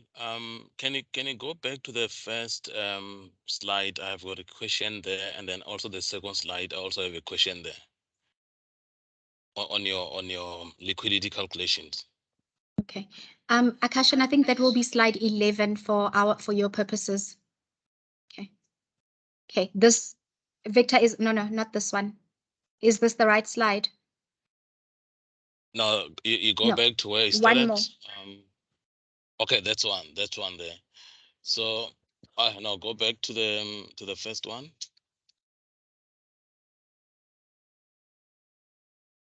Yes, no, you move forward. The second one. Okay. Yeah, that one there. Okay. So investments and loan in related parties, is this applicable in the case of a group structure, I guess?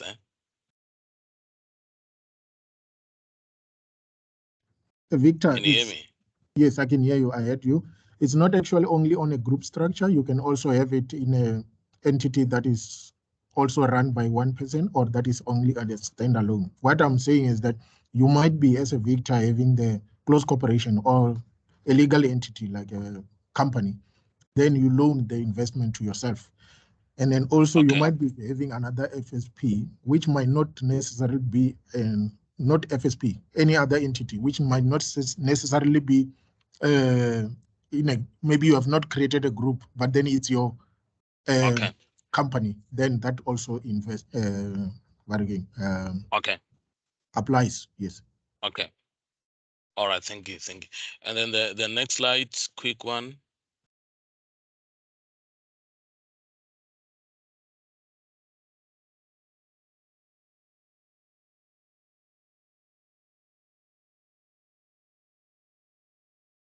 We are on the next slide, Victor. Yeah. No, I can't. I don't. I think you're still on the same slide. On okay, there it is. Okay. So in this slide, just want to understand the inclusion of 100% on money market and the other CIS 70%. Is that limited to one portfolio? What happens in the case where the FSP has invested in a multiple of those? Okay. What you have to do is that if you have multiple portfolios, then they should meet the definition of that money market. If we are talking about that money market portfolio on top, then there should be a money market, and then we are going to take that. They should be converted within 7 days. They should also be converted within 30 days thereof. If they cannot be converted in 7 days, they should be within 30 days without a penalty. Then even if it's a multiple, I guess that on a financial statement, you are not going to list, you are going to have a total amount to say, this is my investment into the money market portfolio, and then we'll check that. Okay, so maybe let me rephrase my question. So okay, let's say I have, as an FSP, I have a money market investments in Sanlam. Yeah. And then I also have a money market investment at Investec. Will this 100% be a aggregate of the two? Or are you looking at money market as per fund? That is exactly what I'm trying to say. Because I'm saying money market portfolio. So portfolio, is it on a fund level, or portfolio as in my portfolio as an FSP? It's a portfolio as an FSP. If you have invested in that money market portfolio, either be in Sanlam, in Allen Gray, or in any other type of fund, then that amount that belongs to the FSP that it has invested in a money market portfolio, that will be taken as 100%. It will be included in liquid assets. And obviously that applies for the 70% one where investment is made on a different platforms. Yes. Okay, thank you. As long as if it meets the definition thereof. So so that applies on an FSP level, not necessarily on the level of the investment. No, it's an FSP level. Okay, the amount that it has invested there, you take that amount. Okay, thank you so much. Yes.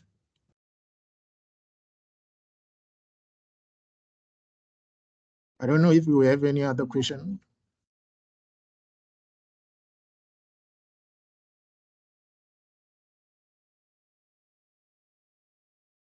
Just checking the chat box. Okay. Lisa Marie Darola, sorry if I'm saying your name incorrectly.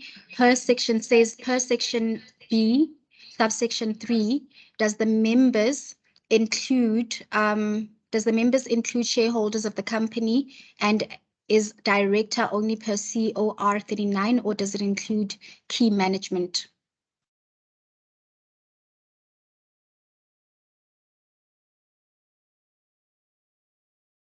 Okay. According to the requirement, is that a key management is not a member of a close corporation or a director thereof, unless if they are directors. Then that is as per how they are being registered on CIPC or that COR 39. If they are not a member or a shareholder thereof, then they are not. Even if they are key management, then they are not a member, they are not a shareholder. I don't know if I've answered that.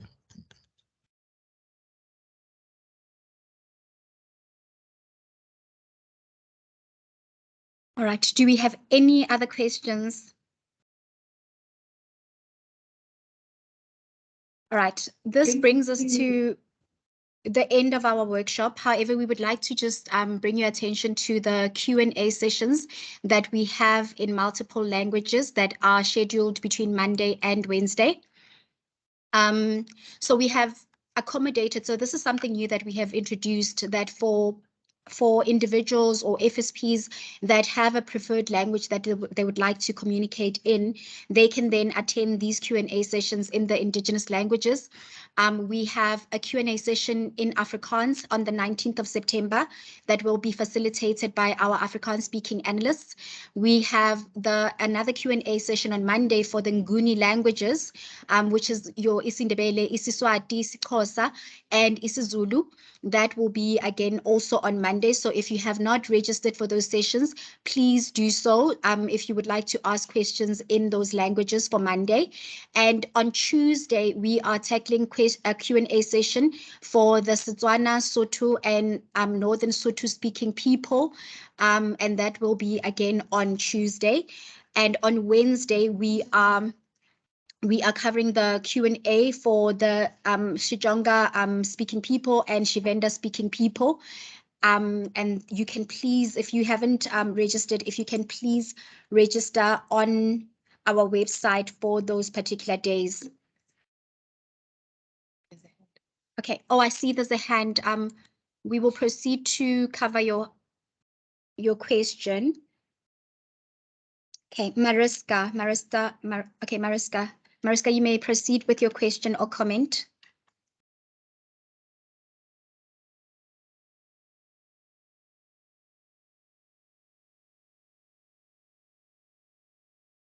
Hi, can you hear me? Yes, we can hear you. Okay, thank you. I just wanted to find out in the Q&A sessions, because I raised some questions just with some clarity required regarding the crypto companies that hold funds, the subcategories, and how the KI definition of fit and proper will be defined. So I was just wondering if that will be covered in the Q&A session, or is it something that you can maybe elaborate more in this session? Okay, this is not published as yet, and as such, we cannot, obviously cover anything on it. So the requirements haven't been published until such a time that they are published. There currently isn't any. There's nothing that has been customized to fit the cryptocurrency entities because they are not yet regulated. So once the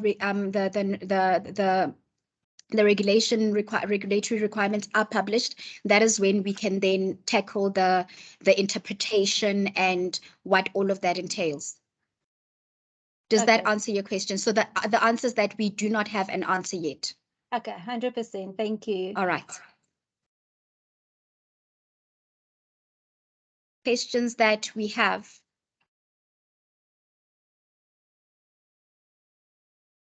All right. Thank you so much, everyone. This then brings us to the end of our workshop. Thank you for making this session an interactive and insightful one.